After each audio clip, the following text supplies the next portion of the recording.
The eternal cord did not sail through space so much as it breathed through it. Siviara could feel the ship's pulse in her bones, a low hum that matched the twin rhythms of her own hearts. 300 years on this vessel, and she still found the sensation unsettling, as though the ship were slowly digesting her. She stood before the mirror in her private chamber, watching her reflection peel away the costume of empire. The bioluminescent crown came off first. It clung to her temples like a living thing, reluctant to release its grip, before finally dimming to a sullen gray in her hands. Beneath it, her hair fell in waves the color of deep water, and the faint iridescence under her skin, usually suppressed in mixed company, flickered freely now. Blue when calm, violet when curious, a ugly brownish red when she lied, which was often. Her second eyelid slid closed briefly, a reflexive gesture of exhaustion her people shared with certain Terran reptiles. The irony was not lost on her. Humans had spent centuries imagining aliens as monsters. The Kainth had spent just as long trying not to blink wrong. A soft chime announced a servant at the door. Siviara dismissed them without looking. She had 16 people whose sole task was to anticipate her needs, and somehow none of them had noticed she was tired of being anticipated, except perhaps one. Tobias Aaron had arrived 4 months ago, assigned by Earth's diplomatic corps as a translator and cultural liaison. He had walked into her throne room, performed the requisite bow, and then made the catastrophic error of meeting her eyes. Not in challenge, not in fear, just looking. As though she were a person he might have a conversation with, rather than a monument to be admired from a distance. She had been so surprised, she'd forgotten to be offended. Since then, he had committed a series of minor rebellions. He did not recite flattery. He corrected her grammar in Terran Standard when she was demonstrably wrong. Last week, during a formal dinner with the Krev trade delegation, he had whispered to her that the ambassador's third spouse was trying very hard not to laugh at the soup course, and perhaps they should all acknowledge that serving liquid nitrogen as a beverage was, in his professional opinion, a bit much. She had nearly choked. The Krev had thought it a compliment. Now, Siviara turned from the mirror and crossed to the wardrobe alcove. She pressed her palm to the sensor and watched as the wall reconfigured, pushing forward a row of plain uniforms in servant gray. She had commissioned them secretly weeks ago, when the idea first began to itch at her mind. What did they say about her when the throne was empty? What did he say? She selected a uniform, felt its coarse fabric between her fingers, and smiled despite herself. The Eternal Cord employed 2,000 servants. Surely one more would go unnoticed. Her luminescence pulsed a traitorous violet. Curiosity, hunger for something real. She dressed quickly, braiding her hair into the simple style worn by garden staff, and pressed her fingers to her temples. The suppression technique was old, taught to Kainth children alongside their first words. Her glow faded. Her posture bent. She became, in all observable ways, forgettable. The face in the mirror looked back at her with something close to fear. One of her hearts was beating too fast. The other, sluggish and resigned, seemed to be reconsidering its commitment to this plan entirely. Too late now. Siviara walked to the door, paused, and muttered to the empty room, "If this goes poorly, I'm blaming the soup course." Then she stepped into the corridor and disappeared into her own empire. The Arboretum existed in defiance of several physical laws and at least one treaty regarding the ethical treatment of gravity. Siviara, now Lirea, a name she'd stolen from a childhood friend who wouldn't mind being briefly impersonated, stepped through the entrance and felt her inner ears protest as the floor curved gently upward into a spiral. Trees grew sideways. Vines hung in directions that made her question her engineering education. Somewhere overhead, or possibly underfoot, water burbled through channels that looped back on themselves in ways that would have made her tutors weep. She loved it here, always had. The Arboretum was the one place on the cord where things grew without permission. A cluster of servants moved past her, carrying pruning equipment and nodding politely. She nodded back, her pulse hammering. None of them recognized her. Of course they didn't. She was nobody now. Just another pair of hands assigned to trim the ornamental chaos. She found Tobias kneeling beside a patch of Terran roses, muttering at them in what sounded like an apology. He wore the same charcoal tunic he always did, sleeves rolled to his elbows, and his hair, dark, streaked with early gray, was doing that thing where it stood up in the back as though personally affronted by the concept of combs. He glanced up as she approached, and her heart did something gymnastic and inadvisable. "Lirea, isn't it?" he said without hesitation. "You're new to the garden detail." She froze. He knew the false name. How did he know the false name? She'd only submitted the work assignment an hour ago through 8 layers of encrypted... "Relax," he said, smiling faintly. "Your supervisor sent a message. Said you'd requested Arboretum work specifically, and that I should make you feel welcome." He stood, brushing dirt from his knees. "Also, that you're terrible at small talk, and I shouldn't take it personally." Siviara felt her luminescence flicker dangerously beneath her skin and clamped down hard on the suppression technique. "My supervisor has opinions."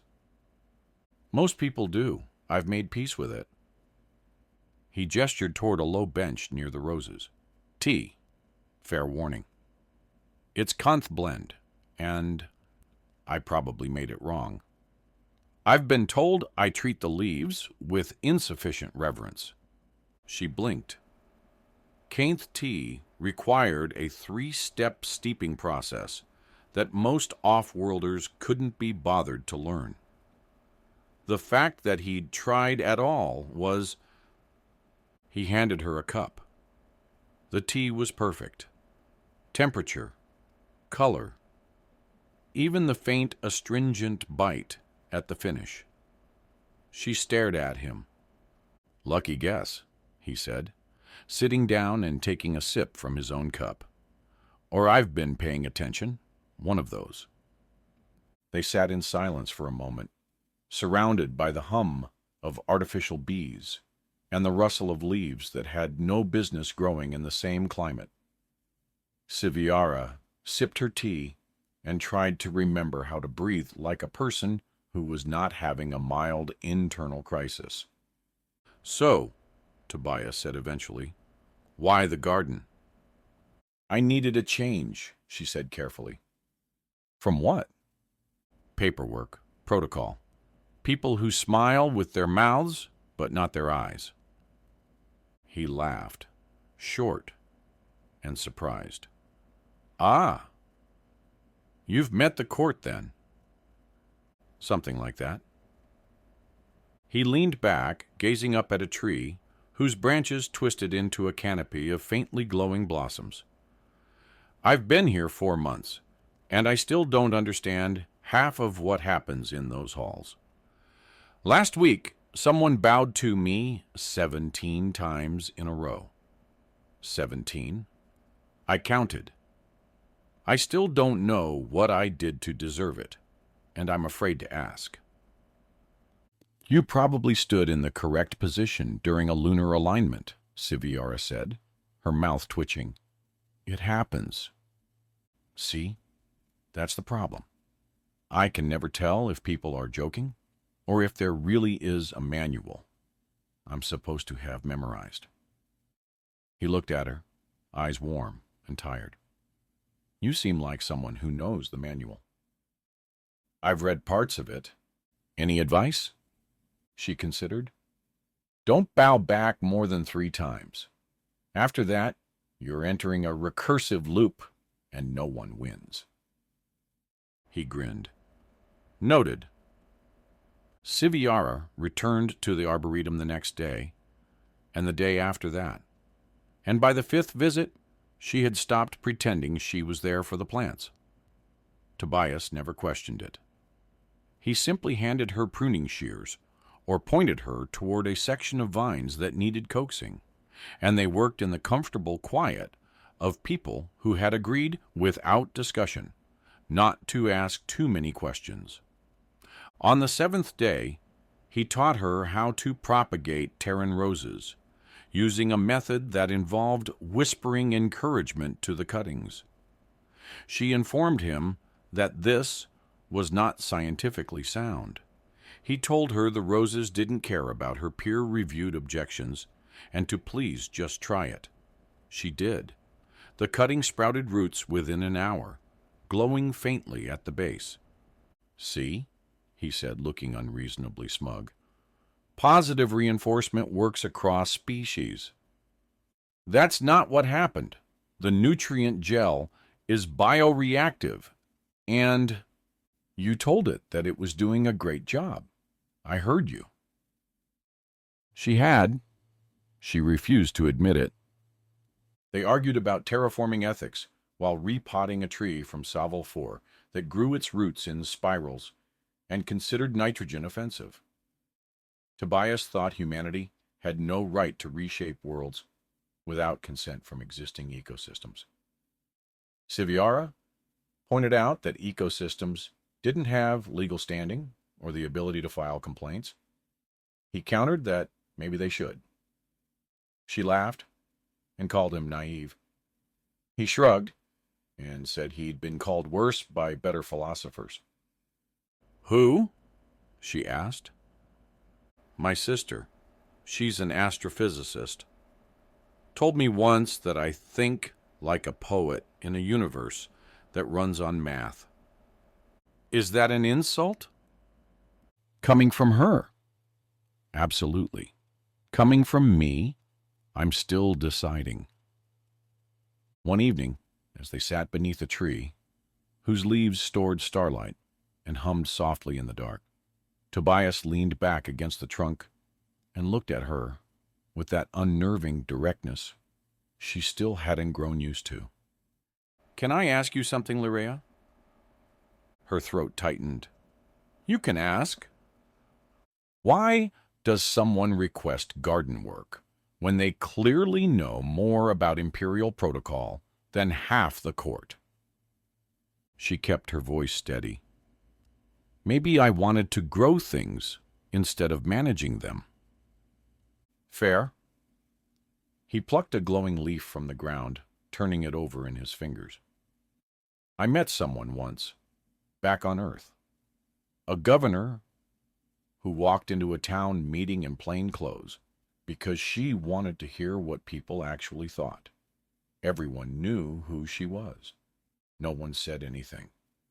We all just let her be a person for an evening. Siviara's luminescence pulsed beneath her skin, a flicker of pale violet she barely caught in time. Why are you telling me this? Because I think she was lonely. And I think pretending not to recognize someone who needs to be unseen for a while is a kindness, not a deception. He met her eyes. The leaf in his hand cast soft light across his face. I think mercy looks like a lot of things. Sometimes it looks like keeping a secret that isn't really a secret. Her hearts were doing that thing again, where they couldn't agree on a rhythm. One beat fast with panic, the other slower, with something she didn't want to name. "You're terrible at subtext," she said quietly. "I know. My sister mentioned that too."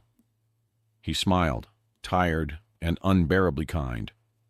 "For what it's worth, you make excellent tea. And you laugh like someone who doesn't get to do it often enough." She stood abruptly. The suppression technique wavered. For half a second, the faint iridescence beneath her skin flared bright enough to cast shadows. Tobias didn't move, didn't speak, just watched her with that same steady patience, as though he'd been waiting for this moment and had already decided not to be afraid of it. "I should go," she said. "All right." She left quickly, pulse roaring in her ears, and didn't look back. That night, alone in her chambers, she realized what he'd done. He'd offered her an exit, a way to retreat with dignity. He'd known, perhaps from the beginning, and he'd chosen silence. Not out of fear, out of respect. She pressed her palms to her face and felt her luminescence flare unchecked, violet and gold, and that traitorous shade of warmth she hadn't allowed herself in decades. Siviara did not return to the Arboretum for 6 days. She attended councils. She signed treaties. She sat on her throne and felt the weight of the bioluminescent crown pressing into her temples like an accusation. Everything functioned exactly as it had for 3 centuries, which was to say, flawlessly, and without a single moment of actual honesty. On the 7th day, she summoned Tobias Aaron to the throne room under formal pretense, a review of cultural protocols, an assessment of diplomatic efficacy, the sort of bureaucratic poetry that meant nothing and everything. He entered, performed the appropriate bow, and waited at the base of the dais. His expression was carefully neutral. She hated it. "You knew," she said. No preamble, no ceremony. "Yes." "From the beginning?" "From the moment you asked me about recursive bowing etiquette. Servants don't usually cite sections of the Imperial Manual from memory." He paused. "Also, your tea technique was too perfect. Dead giveaway." Despite everything, her mouth twitched. "You let me believe I was fooling you." "You were fooling yourself. I just didn't interrupt." He tilted his head slightly. "Permission to speak candidly?" "You're going to anyway." "Fair point." He took a breath. "You weren't hiding from me. You were hiding from the throne. And I didn't think that was a crime worth punishing." The words landed like a blade between her ribs. She stood, descending the dais, step by careful step, until she was level with him. The guards along the walls shifted uncomfortably. No one moved toward the throne. No one stood at its base. The distance was sacred. She crossed it anyway. "What do you want?" she asked, and her voice was colder than she meant it to be. 300 years of ruling had taught her to expect angles, leverage, the careful exchange of favors. Reward? Position? A seat on the council? Tobias looked at her for a long moment. Then he smiled, and it was the saddest thing she'd seen in decades. "I want you to stop pretending you're not lonely." The throne room went very still. Somewhere behind her, a guard's armor creaked. Siviara felt her suppression technique fail completely. Her luminescence flared, violet and gold, and that deep, vulnerable blue she hadn't shown anyone since she was young enough to believe empires could be kind. You don't know what you're asking, she said quietly. Maybe not, but I know what I'm offering. He held out his hand, palm up, not a bow, not a gesture of deference, an invitation. Walk with me, in the garden, not as empress and subject, just two people who both think the soup course last week was objectively ridiculous. She stared at his hand, at the calluses from garden work, at the faint scar along his thumb from where he'd once tried to prune a plant that turned out to be semi-sentient and offended by the implication. Her hearts were beating in sync now, both fast, both terrified. She took his hand. The walk to the arboretum felt longer than any procession she'd ever led. Servants stepped aside without looking directly at them, which she appreciated more than she could say. When they reached the entrance, Tobias pushed open the door and gestured her through. The trees were glowing softly in the artificial dusk. The roses they'd planted together had begun to bloom, petals luminescent at the edges. It was beautiful. It was also deeply illegal, horticulturally speaking, and she made a mental note to pardon herself later. They sat on the bench near the roses. Tobias handed her a cup of tea he'd apparently prepared in advance, which suggested a level of premeditation that should have alarmed her and instead made her want to laugh. "How long have you been planning this?" she asked. "Since day 3 of your garden sabbatical. I'm a slow worker." He sipped his own tea. "Also, I had to make sure the roses would survive. Didn't want to invite you to a funeral." She did laugh then, bright and startled. Her luminescence pulsed warm gold. "You're absurd," she said. "I've been told." They sat in silence, surrounded by impossible flowers, and the quiet hum of a ship that breathed through space. Siviara felt the weight of her crown, still back in the throne room, abandoned on its seat, and realized she didn't miss it. Not yet. Maybe not ever. "Thank you," she said quietly. Tobias glanced at her. "For what?" "For seeing me." He smiled. "Always